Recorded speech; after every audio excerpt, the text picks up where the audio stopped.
কক্সবাজারের টানা ভারী বর্ষণে সৃষ্ট বন্যায় টেকনাফের নীলা ও হোয়াইকং ইউনিয়নের শত শত পরিবার পানিবন্দী হয়ে পড়েছেন। ফলে শুকনো খাবার ও সুপেয় পানির সংকটে পড়েছেন হাজারো মানুষ।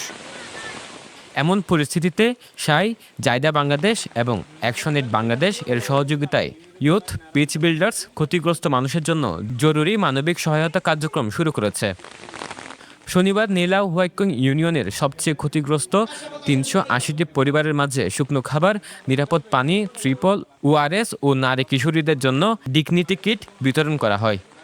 গত এক সপ্তাহ ধরে কক্সবাজার এবং পুরো চট্টগ্রামে বেশ প্রবল মুষলধারে বৃষ্টি হচ্ছে এবং সেই বৃষ্টির কারণে কিন্তু কক্সবাজারের অনেক জায়গায় বন্যার সৃষ্টি হয়েছে, বিশেষ করে টেকনাফ এবং উখিয়া উপজেলার বিভিন্ন ইউনিয়নে। আমরা তিনটা টোটাল টেকনাফ এবং উখিয়া উপজেলা তিনটা ইউনিয়নে আমরা টোটাল ৩৮০টা পরিবার তথা ১৯০০ জনকে আমরা শুকনো খাবার, ত্রিপল এবং ডিগনিটি কিটগুলো বিতরণ করতেছি। এই কার্যক্রম সম্পূর্ণ বাস্তবায়ন করতেছে জায়দা বাংলাদেশ, আমাদেরকে সহযোগিতা করতেছে অ্যাকশন-এইড বাংলাদেশ। এগুলো প্রাথমিকভাবে বিতরণ করতেছি। আমরা যা বিতরণ করতেছি তার মধ্যে শুকনো খাবার, তেরপাল এবং ডিগনিটি কিটগুলো, যাতে ইমার্জেন্সি মুহূর্তটা কভার করা যায়।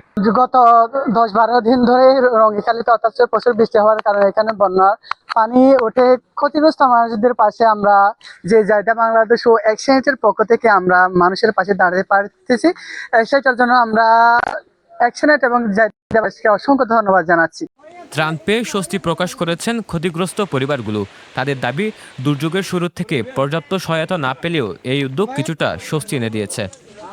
আর তো খুশি লাগে, কারণ আর পানি মাঝে ডুবি যায়, পানি উড়ে, পানি এড়ে দিন ২৪ ঘন্টা পানি থাকে, পানি লাগা নিরাপত্তা চাই। আমরা জায়দা বাংলাদেশের লাই বেশি খুশি।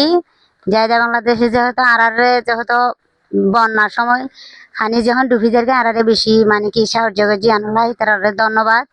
খুশি লাগে। সময় আমরা ঘরবন্দি অসহায় হয়ে রান্না বান্নার ক্ষেত্রে মানুষের ঘরবন্দি মানুষ যারা প্রান্তিক কৃষক, খেটে খাওয়া মানুষ, নৌকা নিয়ে যেতে হয়, পানিবন্দি থাকা অবস্থায় রাস্তাঘাট চলাফেরা করা যাচ্ছে না। এই ক্ষেত্রে গিয়ে আমাদের যে অ্যাকশন-এইড আমাদের পাশে দাঁড়াইছে, আমাদেরকে প্রান্তিক কিছু উপকরণ সামগ্রী দেওয়া হয়েছে পরিবারের জন্য, যা সাময়িকভাবে আমরা আগায় যেতে পারবো ইনশাল্লাহ। সংগঠনগুলোর পক্ষ থেকে জানানো হয়েছে, পরিস্থিতি পর্যবেক্ষণ করে প্রয়োজন অনুযায়ী মানবিক সহায়তা অব্যাহত রাখা হবে।